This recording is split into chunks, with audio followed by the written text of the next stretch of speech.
तो hello students, आज के इस वीडियो में हम पढ़ेंगे कि परिवहन क्या होता है, परिवहन तंत्र क्या होता है। तो देखिए, जनरली परिवहन होता है बच्चों, वो दो टाइप्स के परिवहन होता है। एक जंतुओं में परिवहन होता है, एक पादप में परिवहन होता है। तो जंतुओं में जो परिवहन होता है पादप से बहुत विशाल होता है, क्योंकि उन्हें परिवहन तंत्र होते हैं। परिवहन तंत्र किसे कहते हैं? तो देखो, पहले हम जानते हैं परिवहन किसे कहते हैं। तो परिवहन का मतलब होता है कि शरीर में उपयोगी पदार्थों को शरीर के हर एक कोशिकाओं तक पहुंचाना और उपचय क्रियाओं को, जो अनपचा भोज्य पदार्थ रहता है, उसे शरीर से गंतव्य स्थान तक पहुंचाने की क्रिया को हम लोग परिवहन बोलते हैं। परिवहन का मतलब जस्ट लाइक होता है, जो शरीर में उपयोगी पदार्थ है उसको उसके स्थान तक पहुंचाना, और जो खराब पदार्थ है जैसे कि कार्बन डाइऑक्साइड, ये सब पदार्थों को उनके गंतव्य स्थान तक पहुंचा देना, ये आपका परिवहन कहलाता है। तो ये परिवहन हो गया। परिवहन दो टाइप्स के, एक पादप और एक जंतु। तो पादप में जो परिवहन होता है वो दो टाइप्स के होते हैं बच्चों, है ना। पहला जाइलम और दूसरा फ्लोएम के द्वारा। तो जाइलम क्या होता है बच्चों? तो पौधे में जल एवं खनिज लवण का जो परिसंचरण एक दिशीय होता है उसे हम जाइलम कहते हैं। फ्लोएम किसे कहते हैं? तो फ्लोएम का मतलब होता है कि पौधे में भोज्य पदार्थों का परिवहन पौधे के पूरे अंग में होता है, उसे हम फ्लोएम कहते हैं। फ्लोएम हो कि ऊपर भी जाता है और नीचे भी जाता है, समझ। तो भोजन कहाँ से? तो भोजन पत्तियों में बनती है, और उसी पत्तियों में जो भोजन बनती है उसी भोजन को लेकर के फ्लोएम ऊपर नीचे सभी जगह पे फैल जाता है। यह कहो के फ्लोएम। अब बात किया जाए कि एक कोशिकीय जीव में कैसे परिवहन होता है। तो एक कोशिकीय जीव में क्लोमाइडोमोनास के द्वारा परिवहन होता है बच्चों। और अगर बहुकोशिकीय जीव की बात किया जाए तो बहुकोशिकीय में परिवहन कैसे होता है? तो बहुकोशिकीय में जो परिवहन होता है वो आपका विसरण क्रिया के द्वारा होता है। किसके द्वारा बच्चों? तो विसरण क्रिया के द्वारा। अगर हम बहुत बड़े बड़े पौधे की बात किया जाए, यानी बहुत बड़ा बड़ा पेड़, तो उसमें जाइलम और फ्लोएम मतलब ज्यादातर काम नहीं कर पाते। तो उनमें जो परिवहन होता है बच्चों वो स्थानांतरण विधि के द्वारा होता है। इतना समझा गया? तो ये आपका था पादप के लिए। अब आ जाइए जंतुओं में परिवहन कैसे होता है। तो देखिए, जंतुओं में परिवहन मेनली तीन टाइप्स के होते हैं, 3 टाइप्स के होते हैं। पहला तो रक्त के द्वारा परिवहन होता है, दूसरा हार्ट के द्वारा, तीसरा आपका होता है बच्चों ऐसे ब्लड, ये रक्त वाहिनी का ही। तो आज की इस वीडियो में हम सबसे पहले जानेंगे ब्लड कैसे करता है परिसंचरण। फिर सेकंड वीडियो में हम जानेंगे कि आपका ये कैसे करेगा हार्ट, और उसके बाद ब्लड कैपिलरीज कैसे करता है। तो आज के वीडियो में ये फर्स्ट वाला हम जानेंगे बच्चों, ठीक है। तो प्लीज अंत समय तक बने रहिए और देखते रहिए। आपके लिए बहुत ही इंपॉर्टेंट क्वेश्चन इसमें से भी बनने वाले, इसलिए थोड़ा समय दीजिए। हम आपका ज्यादा टाइम नहीं लेंगे बस। तो देखिए, ब्लड क्या है? ब्लड है कि बच्चों ये मेन परिवहन का काम करती है। तो ये कैसे परिवहन का काम करती है? तो देखिए, हमारे शरीर में अगर बात किया जाए तो हमारे संपूर्ण शरीर में ब्लड परिसंचरण करता है। परिसंचरण, तो ब्लड का मेन काम क्या है बच्चों? तो ब्लड का मेन काम है कि ऑक्सीजन को क्या करना, पूरे शरीर में ऐसे दौड़ाना, लेके जाना। तो ब्लड में कौन ऑक्सीजन को लेके जाता है? तो ब्लड में ऑक्सीजन को हीमोग्लोबिन लेके जाता है। अभी पूरा डिटेल से हम पढ़ेंगे। तो आइए, ब्लड का मेन ये काम है। और ब्लड किस में जाता है? तो बच्चों ब्लड है कि नर्व्स के द्वारा पूरे शरीर में जाते हैं, और ये ऑक्सीजन को ले जाकर के पूरी कोशिकाओं में ऐसे फैला देते हैं, ठीक है। ये ब्लड का जनरली काम है। तो देखिए, ब्लड को बच्चों अगर हम जहां तक बात किया जाए तो ब्लड को हम लोग सेरोलॉजी या हेमाटोलॉजी कहते हैं। इसको अध्ययन को हम लोग क्या बोलते हैं बच्चों? सेरोलॉजी या हेमाटोलॉजी कहते हैं, ठीक है। ब्लड का अध्ययन कहलाता है। तो ये यहाँ से भी आपका क्वेश्चन बन सकता है। ब्लड जनरली दो टाइप्स के होते हैं। पहला जो होता है तरल भाग होता है ब्लड का, दूसरा होता है ठोस भाग। तरल भाग की बात की जाए तो तरल भाग हम लोग प्लाज्मा बोलते हैं। आपसे कभी कोई प्रश्न पूछेगा कि ब्लड का तरल भाग क्या होता है, तो ब्लड का तरल भाग प्लाज्मा होता है। और इसी प्लाज्मा में बच्चों फाइब्रिनोजेन और प्रोथ्रोम्बिन नाम का एक प्रोटीन होता है, ठीक है। और ये प्रोटीन बहुत ही इंपॉर्टेंट है बच्चों, पता है क्यों? क्योंकि जब भी आपका हाथ कट जाता है, सर फूट जाता है या कुछ भी हो जाता है तो ब्लड निकलने लगता है। तो वो ब्लड का जमना बहुत जरूरी है। अगर वो ब्लड नहीं जमेगा तो क्या होगा बच्चों? आपकी मृत्यु हो सकती है। तो मेन यही फाइब्रिनोजेन होता है, क्या कहते हैं, उस ब्लड को ऐसे जमाता है कि भाई साहब आपको बाहर ज्यादा नहीं निकलना है। अगर आप अधिक मात्रा में बाहर निकल जाएंगे तो फिर इनके शरीर से पूरा ब्लड रक्त बाहर निकल जाएगा, और अगर रक्त बाहर निकल जाएगा तो फिर ऑक्सीजन का परिवहन नहीं होगा।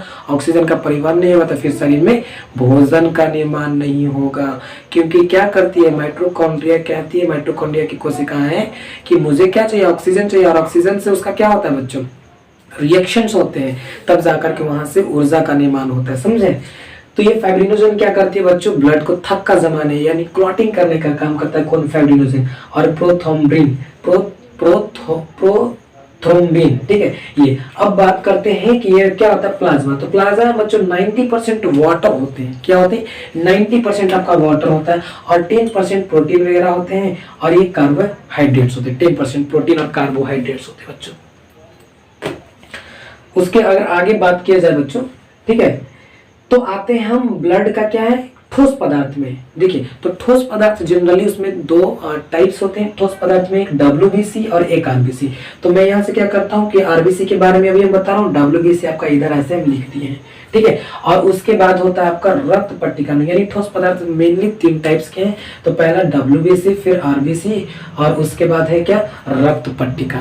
तो अभी हम पढ़ते हैं कि RBC क्या होता है। देखो आरबीसी मेन काम आपका क्या करता है, आरबीसी क्या करता है कि ऑक्सीजन और कार्बन डाइऑक्साइड का मेन परिवहन यही करता है आरबीसी। तो आरबीसी नहीं करता, आरबीसी में मौजूद हीमोग्लोबिन नामक एक वर्णक होता है, वही आपका परिवहन करता है। तो ये आरबीसी है बच्चों, यहाँ पे जैसा कि आप देख रहे हैं ये आरबीसी है।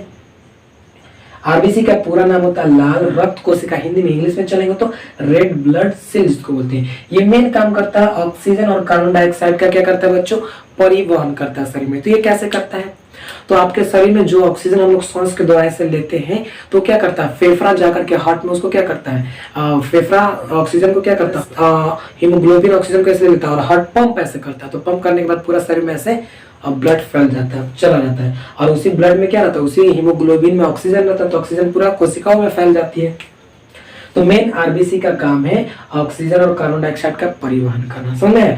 अब बात किया जाए कि जो ये आरबीसी होता है बच्चों, उसमें केंद्रक यानी न्यूक्लियस और लाइसोसोम, ये जो दो वर्णक आपका होता है न्यूक्लियस और लाइसोसोम, कहने का मतलब ये आपका रक्त में नहीं पाया जाता है। क्या होता है बच्चों, ये रक्त में आपका नहीं पाया जाता है न्यूक्लियस और लाइसोसोम। तो अब बात की जाए न्यूक्लियस का मतलब केंद्रक हो गया, तो हर एक कोशिकाओं के बीच में एक केंद्रक होता है बच्चों, है ना। और ये केंद्रक का काम होता है कि सभी जितने भी इधर अगल बगल साइड में इसका कोशिका अंग है उस पर नजर रखता है ये कि ठीक से काम कर रहा है या नहीं। और ये केंद्रक में बच्चों आपका डीएनए होता है, ठीक है। डीएनए जो बच्चों होता है 10% होता है, बाकी इसमें आपका होता है प्रोटीन, ठीक है ना। प्रोटीन आई थिंक 90% के आसपास में, 80% के आसपास में होता है, बाकी 10% कोई और ऐसे होते हैं। तो ये न्यूक्लियस के बारे में हो गया। तो आप आते हैं दूसरा है बच्चों लाइसोसोम। तो लाइसोसोम क्या होता है बच्चों, तो ये लाइसोसोम होता है कि ब्लड यानी आरबीसी में लाइसोसोम नहीं पाया जाता है। लाइसोसोम क्या करता है, तो लाइसोसोम का मेन काम है वो उसके अंदर, लाइसोसोम के अंदर एक द्रव्य भरा हुआ रहता है और जो कोशिका द्रव में अच्छा से काम नहीं करता है उसे वो मार देता है। जैसे कि मान लिया जाए बच्चों कि ये आपका सेल है, ये आपका क्या कोशिका है और यहाँ पे लाइसोसोम है। लाइसोसोम है, उसके बगल में माइटोकॉन्ड्रिया भी है, गोल्जी काय भी है, फिर उसके बाद सेंट्रोसोम भी है, फिर वोकल्स है यानी रसधानी है, बीच में आपका न्यूक्लियस है। तो ये जो लाइसोसोम क्या करता है, ये सबको मतलब देखता है कि ये सब सही से काम कर रहा है कि नहीं। अगर जो सही से ढंग से काम नहीं करता है उसे ये क्या करता है, मार देता है। तो कैसे मारता है, अपने अंदर से जल का छिड़काव करता है। जल बोले तो इसके अंदर क्या होती है, लिक्विड्स होती है जो कि पचा देता है। ये सबको क्या करता है बच्चों, तुरंत डाइजेस्ट कर देता है, पचा देता है। अगर कोई सेल्स काम करना बंद कर देता है तो वहाँ पे लाइसोसोम क्या होता है, फट जाता है, वहां पे वो मर जाता है, ठीक है ना। जैसे कि पुलिस आपको ऐसे डंडा बरसा रही है यहाँ पे, तो वहां का जब लाइसोसोम फटेगा ना तो वहाँ लाइसोसोम फटता है तो वहाँ पे काला उला ऐसे इस तरह का हो जाएगा आपको।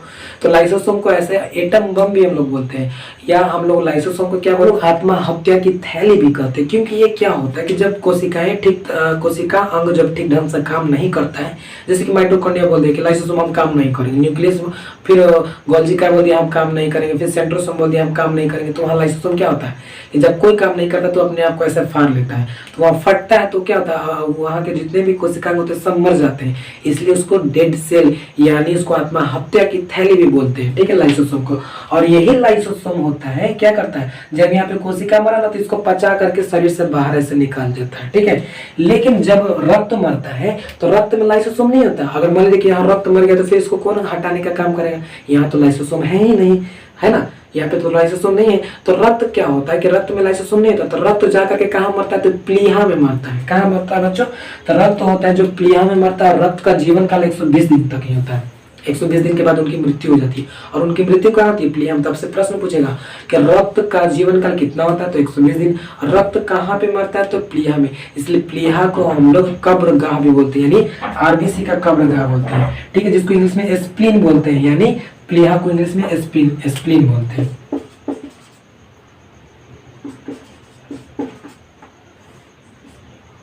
हिंदी में लिख देते हैं ना प्लीहा। ठीक है बच्चों, प्लीहा ये हो गया आपका। अब बात करते हैं बच्चों, तो ये आपका हो गया किसके, आरबीसी के बारे में। डब्ल्यूबीसी के बारे में बात करेंगे तो देखो डब्ल्यूबीसी मेन काम करता है प्रिवेंट का, बचाव का, यानी बाहरी जीवाणु वाणु से ना, वायरस से, ये मतलब बीमारियों से ये बचाने का मेन इसका काम है। इसमें हीमोग्लोबिन नहीं पाया जाता है, इसमें हीमोग्लोबिन नहीं पाया जाता है, जिसके कारण इसका रक्त होता है जो बच्चों सफेद होता है ना। तिलचट्टा में भी हीमोग्लोबिन नहीं पाया जाता, इसलिए तिलचट्टा का जो खून देखिएगा ना वो सफेद होता है, उसमें भी ब्लड होता है लेकिन उसमें हीमोग्लोबिन नहीं पाया जाता है। फिर उसके बाद आते हैं बोन मैरो, यानी ये कहाँ होता है, तो ये अस्थि मज्जा में इसका निर्माण होता है। किसका बच्चों, तो डब्ल्यूबीसी का निर्माण अस्थि मज्जा में होता है। ठीक, इसका जीवन जो काल होता है 4 दिन का इसका जीवन काल होता है ना बच्चों। इसका जीवन काल कितना होता है, 4 दिन का होता है, और ये रक्षा करता है। तो ये कुछ हमारे ये ब्लड थे। उसके बाद हम देखेंगे बच्चों हार्ट क्या होता है, और फिर हमारा रक्त वाहिकाएं क्या होता है। अगर आप इसका मांगना चाहते हैं कि मुझे इसका पीडीएफ चाहिए तो प्लीज आप मुझे कमेंट बॉक्स में करके बताएं, मैं इसका पीडीएफ दे दूंगा। ठीक है, और हार्ट क्या होता है बच्चों, तो हार्ट तो आप जानते हैं। उसके बाद हम ये सेकंड चैप्टर डायरेक्टली हार्ट का लेकर के आएंगे।